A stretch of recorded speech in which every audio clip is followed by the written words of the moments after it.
يتلو عليهم آياته ويزكيهم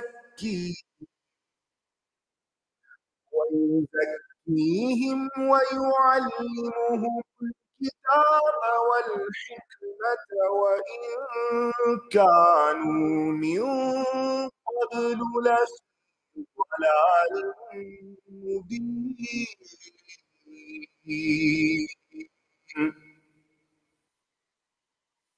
السلام علیکم ورحمۃ اللہ وبرکاتہ.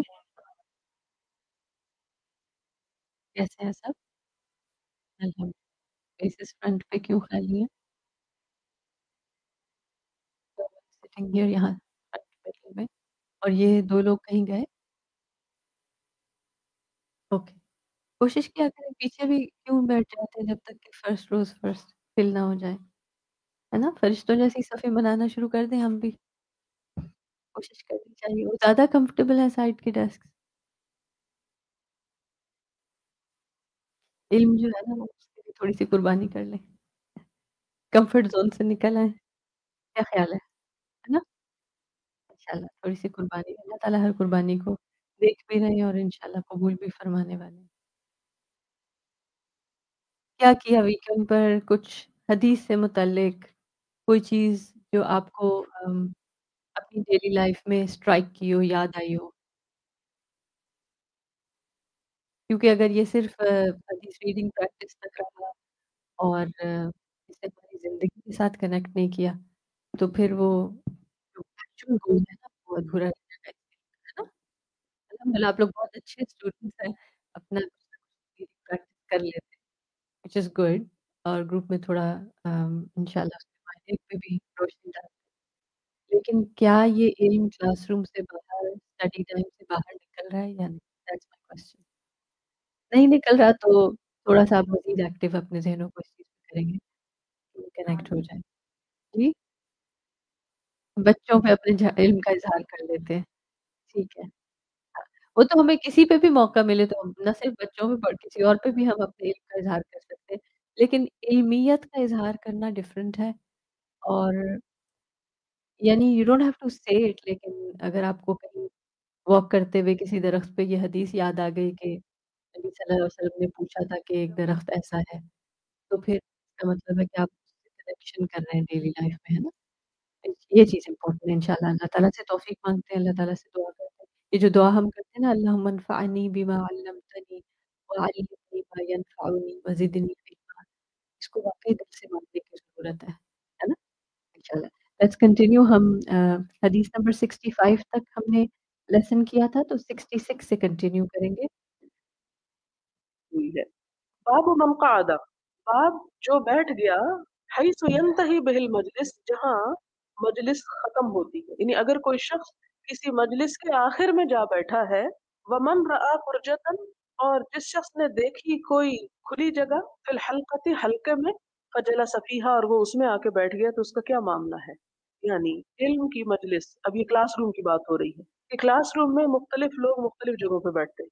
ایک شخص بالکل آخر میں پیچھے بیٹھنا پسند کرتا ہے، دوسرا پیچھے نہیں بیٹھتا، وہ دیکھتا ہے کہ آگے وہ جگہ خالی ہے، وہ آ کے وہاں بیٹھ جاتا ہے. تو ان کا معاملہ کیا ہے؟ یعنی اس سے کوئی فرق تو نہیں پڑتا، کہیں بھی کیا بیٹھا جا سکتا ہے، یا کوئی اس میں اور چیز بھی سامنے آتی ہے؟ اس پہ حدیث آ رہی ہے اب کہاں بیٹھنا چاہیے. حدثنا اسماعیل قال حدثني مالك عن اسحاق بن عبد الله بن ابي طلحه ان ابا مرة مولى عقيل بن ابي طالب، ابو مرہ جو عقیل بن ابی طالب کے مولا تھے، آزاد کردہ غلام تھے، اخبرہ، انہوں نے خبر دی اس کو، ان ابی واقد اللیثی، ابو واقد اللیثی کے بارے میں، یا ان کے ذریعے سے، ان رسول اللہ صلی اللہ علیہ وسلم، کہ نبی صلی اللہ علیہ وسلم، بینما ہوا جالس فی المسجد، اس اسنا میں، یہ اس دوران کہ آپ مسجد میں بیٹھے ہوئے تھے، والناس معہ، اور لوگ آپ کے آس پاس تھے، آپ کے ساتھ تھے، اس جب اقبلا آئے، سلاست نفر، تین لوگ، یعنی آپ مجلس میں بیٹھے ہوئے تھے کہ تین لوگ آئے، تو اقبلا، تو آگے بڑھ گئے، اسنانی، دو لوگ، الی رسول اللہ صلی اللہ علیہ وسلم، آپ صلی اللہ علیہ وسلم کی طرف. یعنی مجلس لگی ہوئی تھی، کچھ لوگ لیٹ آئے، بعد میں آئے، اور کتنے تھے وہ؟ تین. تین میں سے دو نے کیا کیا؟ آپ کے پاس آ گئے. وذهب واحد، اور ایک چلا گیا، نہیں بیٹھا اس میں۔ قال ابو واقد نے کہا فوقفا، وہ دونوں ٹھہر گئے، اللہ رسول اللہ صلی اللہ علیہ وسلم، نبی صلی اللہ علیہ وسلم کے پاس، یعنی پاس آ کے ٹھہر گئے۔ فاما احدہما، تو ان دونوں میں سے ایک جو تھا، فرآ فرجتن، اس نے دیکھی ایک کھلی جگہ یا ایک گیپ، فی الحلقۃ، اس مجلس میں، حلقہ میں، کیونکہ وہ سرکل میں بیٹھتے تھے آپ کے ارد گرد، فجلس فیہا، تو وہ اس میں بیٹھ گیا۔ یعنی یوں ہوتا ہے کہ جیسے مجلس لگی ہوئی ہے، تین لوگ آ رہے ہیں باہر سے، دو تو آپ کے پاس آ کے تو جائزہ لیتے ہیں مجلس کا، ایک پیچھے واپس چلا جاتا ہے گھر۔ تو یہ جو دو بچے ہیں، ایک ان میں سے ادھر ادھر نظر ڈالتا ہے اور دیکھتا ہے کہ وہ فلاں جگہ خالی ہے، وہ اس میں جا کے بیٹھ جاتا ہے۔ وہ اما الآخر، اور جو دوسرا تھا ان دونوں میں سے، جلسہ خلفہم، تو وہ سب سے پیچھے جا بیٹھتا ہے، جلسہ بیٹھا خلفہم، ان کے پیچھے، یعنی صحابہ کے پیچھے بیٹھ گئے۔ وَأَمَّا الثَّالِثُ، اور جو تیسرا تھا، فَأَدْبَرَ، پیٹ پھیر گیا، چلا گیا، ذاہباً جاتے ہوئے، یعنی واپس چلا گیا، گھر چلا گیا یا کہیں اور، یعنی اس مجلس میں نہ بیٹھا۔ فلما فرغ رسول اللہ صلی اللہ علیہ وسلم، جب آپ صلی اللہ علیہ وسلم فارغ ہوئے، یعنی جو تعلیم دے رہے تھے آپ نے اس کو نہیں روکا، آپ تعلیم دیتے رہے، جو فارغ ہوئے اپنی اصل بات سے، قالا، فرمایا، الا اخبرکم، کیا میں خبر نہ دوں تم کو، بتاؤں نہ تم کو، ان النفر الثلاثۃ، ان تینوں لوگوں کے بارے میں، کہ ان کے ساتھ اللہ تعالیٰ نے کیا معاملہ کیا، یا اللہ تعالیٰ کی نظر میں ان کا کیا مقام ہے۔ اما احدہم، تو ان میں سے ایک کا جہاں تک تعلق ہے، فآوى الی اللہ، تو اس نے پناہ لی طرف اللہ کی، مجلس تو آپ صلی اللہ علیہ وسلم کی ہے اور پناہ اللہ کی نہیں، اللہ تعالیٰ کی پناہ میں آ کے، آپ کو معلوم ہے کہ علم انسان کسی صحرا میں بھی بیٹھ کے حاصل کر سکتا ہے، تنہا بھی پڑھ سکتا ہے، اپنے گرم بستر پہ بھی بیٹھ کے پڑھ سکتا ہے، کتابوں سے بھی پڑھ سکتا ہے، لیکن وہ علم جو کسی مجلس میں پڑھا جاتا ہے، اس مجلس پر اللہ تعالیٰ کی خاص رحمت ہوتی ہے۔ انسان صرف انفارمیشن نہیں لیتا وہاں سے، بلکہ وہ فرشتے جو اس پہ سایہ کرتے ہیں، اس رحمت کے نیچے وہ تسکین اور وہ خاص طمانینت جو ہے وہ بھی اس کو نصیب ہوتی ہے۔ یعنی مل جل کر، اکٹھے بیٹھ کر، ایک مجلس میں بیٹھ کر پڑھنے کا یہ ایک دوسرا فائدہ ہوتا ہے کہ انفارمیشن کے ساتھ ساتھ وہ برکت بھی نصیب ہوتی ہے۔ لہٰذا وہ مجلس کسی انسان کی خاطر نہیں ہوتی، جیسے آپ لوگ میرے لیے نہیں آتے یا میں آپ کے لیے نہیں آتی، ہم سب اپنے رب کے لیے آتے ہیں اور رب کی پناہ میں آتے ہیں، اس کی رضا میں آتے ہیں۔ لہٰذا جو شخص اس میں آتا ہے اور بیچ میں آ کے بیٹھتا ہے، وہ اس رحمت اور برکت کا ایک بڑا حصہ پاتا ہے۔ اسی کے بارے میں فرمایا فآوى الی اللہ، اس نے اللہ کی طرف پناہ لی، فآواہ اللہ الیہ، تو اللہ تعالیٰ نے اسے اپنی پناہ دے دی، اس کو اپنا سایہ نصیب کیا، یعنی اسے وہ برکت اور رحمت کا حصہ دیا۔ وَأَمَّا الْآخَرُ، اور وہ دوسرا، فَاسْتَحْيَا، وہ شرما گیا، یعنی پیچھے ہی بیٹھ گیا، کنارے پہ ہی بیٹھ گیا، فَاسْتَحْيَا اللَّهُ مِنْهُ، تو اللہ تعالیٰ بھی اس سے شرما گیا، یعنی ایک کو تو پناہ دی، اس نے شرم کی، اللہ تعالیٰ نے بھی اس کے ساتھ ویسا ہی معاملہ کیا۔ اب اس کا کیا مطلب ہے؟ اس کی تعویل مختلف کی گئی ہے۔ ایک تو یہ کہ وہ اس بات سے جھجک گیا کہ میں کیا سب کو ڈسٹرب کروں گا، یا میں کہاں جا کے بیٹھوں گا، یا اسے ایک جھجک ہوئی اس رحمت میں آنے کی، لہٰذا اس رحمت کو پاتے ہوئے بھی اس کو جھجک ہی ملی، یعنی وہ پوری طرح اس رحمت کے نیچے نہ آیا۔ پھر اسی طرح یہ ہے کہ اللہ تعالیٰ سے شرمائے تو اللہ تعالیٰ اس سے شرما گیا، یعنی اس کو عذاب نہیں دیا، اس پر رحم ہی کیا۔ اور اما الآخر، جو وہ تیسرا تھا، فأعرض، وہ منہ موڑ گیا، فأعرض اللہ عنہ، اللہ تعالیٰ نے بھی اس سے منہ موڑ لیا، یعنی ایسی مجلسوں کو دیکھ کر وہاں سے منہ موڑ جانا، ان کو چھوڑ دینا، اور اس لیے چھوڑ دینا کہ ہمارے مقام اور مرتبے یا ہماری پسند کے مطابق جگہ ہمیں نہیں ملی، لہٰذا ہم یہ نہیں سیکھ سکتے، ایسے لوگوں کی اللہ تعالیٰ بھی پرواہ نہیں کرتے۔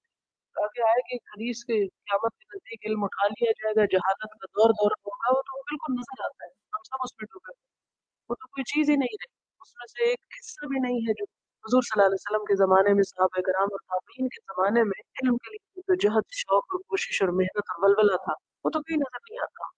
لیکن اس کے باوجود اگر کہیں کوئی کوشش ہوتی بھی ہے، عموماً لوگ اس سے اس لیے پیچھے رہ جاتے ہیں کہ چھوٹے چھوٹے عذر اور بہانے اور تکلیفیں جو ہیں وہ راستے کی رکاوٹ بن جاتی ہیں۔ یہ سفر بہت لمبا ہے، یہ وقت بہت لمبا ہے، یا سختی بہت ہے، یا سختی بہت ہے، یا بے شمار، تو ایسے میں بہت سے لوگ یہ سوچتے ہیں کہ ہم اکیلے بیٹھ کے پڑھ لیں گے، ہم گھر پہ پڑھ لیں گے، ہم کیسٹ سے پڑھ لیں گے، ہم یہ کریں گے،